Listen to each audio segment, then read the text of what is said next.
Butterfly P অপৰাজিতা ফুল। অপৰাজিতা ফুলৰ আছে বহুত ঔষধি গুণ।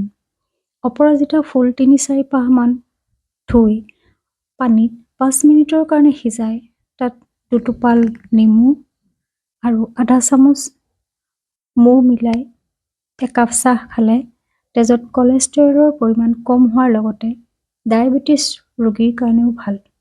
এণ্টিঅক্সিডেণ্ট গুণ আছে এই অপৰাজিতা ফুলৰ। এই চাহ মাজে মাজে সেৱন কৰিব পাৰে। এছিয়া মহাদেশত অতি প্ৰাচীন কালৰ পৰাই এই ফুল সৌন্দৰ্য চৰ্চাৰ কাৰণে ব্যৱহাৰ কৰি অহা হৈছে। অপৰাজিতাৰ ফুলৰ ৰস চুলিত লগালে চুলি ঘন ক'লা হয়। তাৰোপৰি অতি প্ৰাচীন কালৰ পৰাই দেৱ-দেৱীৰ পূজা অৰ্চনাৰ কাৰণে এই ফুল ব্যৱহৃত হৈ আহিছে। ইয়াৰ উপৰিও অপৰাজিতা ফুলৰ আছে বহুত গুণ।